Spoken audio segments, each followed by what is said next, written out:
Let's learn Unit 5, the Tiger's Claw. There are certain activities given to you. Some pictures have been given to you. You have to look at them. You are given the situation and you have to answer what would you do in certain situations. Let me read them one by one in front of you, and you have to think and you need to give the answers. The chapter name is Unit 5, the Tiger's Claw. Number 1, you are sitting in the garden on a bench watching the children playing. You look up and this is what you see. You see a snake. Number 2, you are bending and looking under the bed helping your grandfather find his sandals. This is what jumps over your hand. It's a mouse. You're washing your hands. Suddenly a large number of cockroaches came out of the drain. And number 4, you are alone at home. You hear the door creak and see him. So there's a burglar in the house. What would you do? Think and reply. Now let's start the lesson. It is written by R.K. Narayan. You must have remembered in class 6, you have learnt about a cartoonist named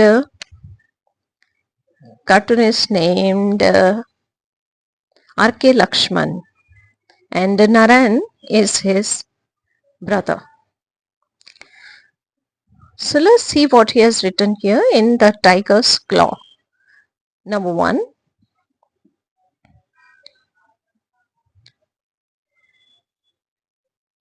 Sorry about that. Let me start from the beginning. Yes. I opened my eyes and saw at the door a tiger pushing himself in.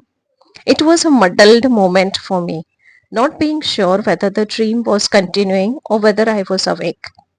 I at first thought it was my friend, the station master, who was coming in, but my dream had fully prepared my mind. I saw the thing clearly against the starlit sky, tail wagging, growling, and above all his terrible eyes gleaming through the dark. I understood the fertilizer company would have to manage without my lectures from the following day. The tiger himself was rather startled by the noise of the chair and stood hesitating. He saw me quite. He saw me quite clearly in my corner, and he seemed to be telling himself, My dinner is there ready, but let me first know what this clattering noise is about. See, in this chapter, you are learning about different sounds. Like here, one is given clattering. Then here, he was growling. So this is a story. This is a story about a man. He is gone to the railway station to see his station master friend maybe. And he is in the cabin or a shack which is made for station master. And it is the night time, and he's sitting inside the cabin and he sees the tiger there. So he is thinking, he is alone waiting there for his station master friend, and what he sees is, see, I saw the thing clearly against the starlit sky. So it's a night time and he saw the tail wagging and growling, and he saw the terrible eyes of a tiger in the dark. And where he works, I think he has to go in a fertilizer company to deliver his lectures, but he thinks that now they have to manage without him because he would be no more if the tiger eats him. Let's read the second para. Somehow wild animals are less afraid of beings than they are of pieces of furniture like chairs and tables. I have seen circus men managing a whole menagerie without nothing more than a chair. So here he talks about wild animals, that they are more afraid of the furnitures like tables and chairs. They are not afraid of man. But uh, they are he is also remembering that he has seen in circus only one man. He manages all the animals in the circus with just one chair. God gives us such recollections in order to save us at critical moment. And as the tiger stood observing me and watching the chair, I put out my hands and with desperate strength drew the table toward me and also the stool. So he could remember about the circus during that time, because he says that God reminds us such things where we can use all such our memory to our help during this kind of conditions. So what he did, he drew the table near him and also the stool. So I sat with my back to the corner, the table wedged in nicely with the corner. I sat under it and the stool walled up another side. While I dragged the table down, a lot of things fell off it: a table lamp, a long knife, and pins. From my shelter, I peeped at the tiger, who was also watching me with interest.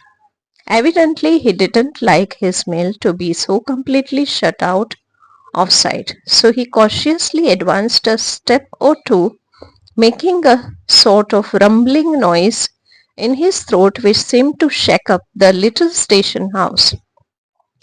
My end was nearing. I really pitied the woman whose lot it was to have become my wife. So here this author, he drags the table to himself, he drags the stool to himself, and while doing that, what happens? So he saw a table lamp and there was a knife and some pins, it fell down. So he was watching now, he was taking the help of all these things to keep it around him, keep them around him, and the tiger was trying to see this man. He was also a bit worried or scared because of the noise this man has created. He cautiously advanced a step or two. Now he was making a rumbling noise from his throat. And this man, he was thinking that he is going to die now. The tiger is surely going to eat him. And he was worried about the woman he is going to marry. So this is a funny part actually, that he is not married and he is thinking he is beating the woman who is going to marry him. I held up the chair like a shield and flourished it, and the tiger hesitated and fell back a step or two. Now once again we spent some time watching for each other's movements. I held my breath and waited. The tiger stood there fiercely waving its tail, while some struck the side walls and sent forth a thud. He suddenly crouched down without taking his eyes off me, and scratched the floor with his claws. He's sharpening them for me, I told myself. The little shack had already acquired the smell of a zoo. It made me sick. The tiger kept scratching the floor with his forepaws. It was the most hideous sound you could think of. Now what happens? The author, he puts a chair in front of it just like a shield. And he is trying to save himself from the tiger. He held his breath and he waits. Now the tiger also, he is standing there, just like how a dog waves his tail when it sees a human being. The tiger is also waving its tail. And he is standing so close to the wall, so its tail is striking into the side walls. He suddenly crouched down, then he started scratching the floor with his claws. So this author, he says that he was sharpening them for him. and there was a smell like a zoo already. The cabin became, that little shack became just like a zoo because of that tiger smell. Let's see quickly the meanings. Muddled. Muddled means confused or bewildered. Starlit. Lit by stars. Wagging. Wagging means mm, wagging is moving rapidly to and fro. Here it is given. Gleaming. Gleaming means shiny and polished. Here, shiny and polished. Menagerie. Menagerie is a collection of wild animals kept privately and for the public to see. Rumbling. Rumbling is a deep echoic sound. Claw. Claw is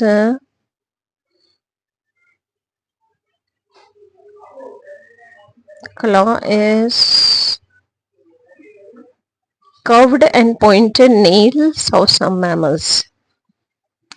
Hideous is ugly.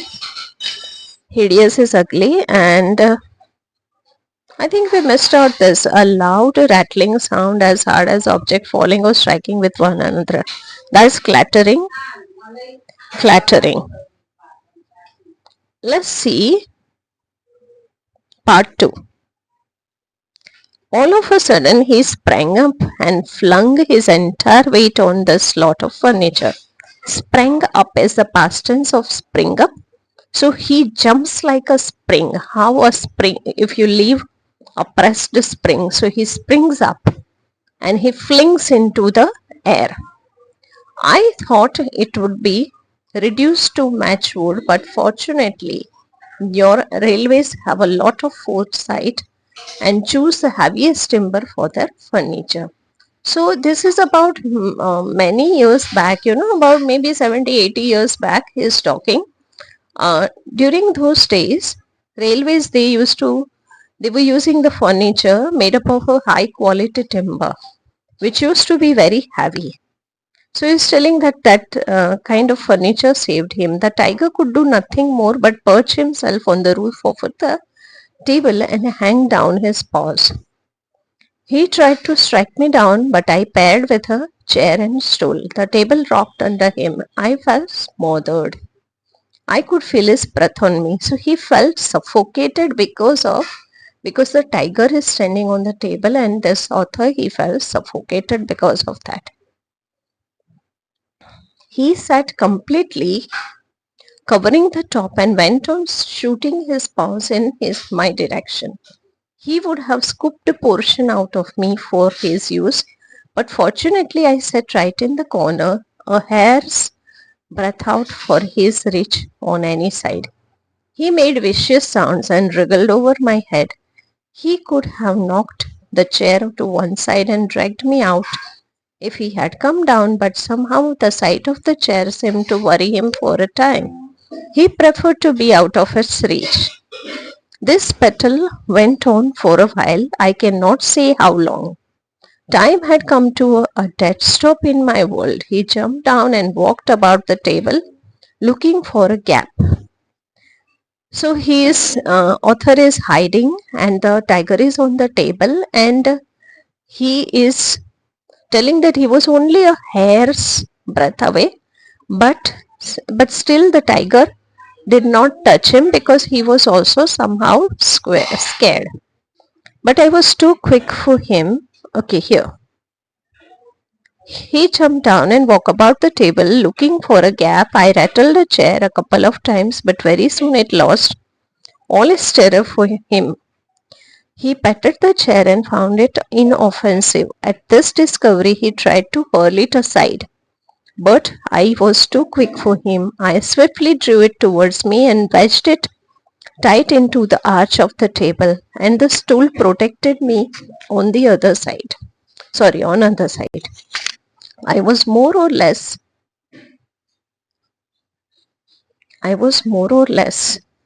in a stockade made of the legs of furniture. He set up his haunches in front of me, wondering how best to get me. So they both have a kind of fight here. Now the chair and table and stool had formed a solid block with me at their heart, and they could withstand all his tricks. He scrutinized my arrangement with great interest. I spied a gap and thrust his paw in. So the tiger is trying to take the author's author into his claw. He is trying to hit him with his claw, his forepaw, but it is not happening. I felt very angry at the sight of it. Why should I allow the offensive to be developed all in his own way? I felt very indignant. The long knife from the station master's table was lying nearby. I picked it up and threw it in. So, author made a very brilliant move here, and all of a sudden he became so courageous. He picked up that knife and he uh, tried to cut it, cut his claw. He withdrew his paw. Maddened by pain, he jumped up and nearly brought down the room, and then tried to crack to bits the entire stocket. He did not succeed. He once again thrust his paw in. I employed the knife to good purpose and cut off a digit with the claw on it. It was a fight to the finish between him and me. He returned again and again to the charge, and I cut out, let me confess, 3 claws before I had done with him. I had become as bloodthirsty as he. Those claws mounted on gold are hanging around the necks of my daughters. You can come and see them if you like sometime. So this is a whole story where the author is talking about his courageous courageous thing that happened to him. He fought with the tiger and he even cut the digit of the tiger, and now he has got them into gold and the daughters are wearing. Now, if you think about the whole story, it is quite unbelievable because there is a knife already on the station master's table. There are certain things in this story which, as a human being, you are not able to believe, but still, it is so.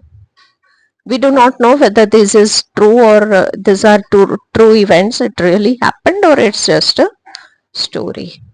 Okay, but this is what it is, and let's go through this. Foresight means insight or prejudice. Timber is a wood prepared for use in building and carpentry. Hunches is to sit. Porter is gatekeeper. Mount means to climb.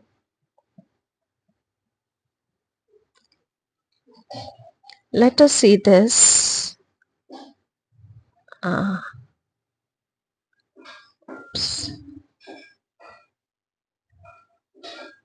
See, these are the sounds like growling, rumbling, thud, and these are onomatopoeic words, and it is used in figure of speech as well. So, let me just get you this. Here, gurgling of babies will come. This gurgling of, see, rustling, lisping, gurgling, shuffling, clinking, twanging, zooming, tingling. So many words are there. Gurgling of babies will come. I think rustling of keys. And then here, I'm not sure what comes for silk. Swishing of water will come. Zooming of motorbike. Zooming will come here. Swishing of can. Water. What will come? We don't know. For glass. Clinking of glass will come. Clinking. Guitar string. I think tingling will come. Tingling or twanging maybe. Brakes. Screeching. Screeching sound of brakes. Cork popping. When you have to open the cork of the bottle, it has a popping sound. Then dash of feet. Dash of feet. This I'm not sure about. And last one is still. So that will be jingling. Jingling of still. Let's see the next one.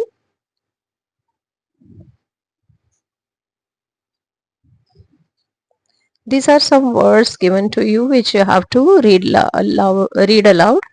Stool, stall, stell. Hello, hello, hollow. Fellow, follow, fallow. Said, sail, and said. Leave, leave, and love. Worry, weary, and worry. Good goal and God. So these are the words. I have saved some answers. Let me just check if it is there.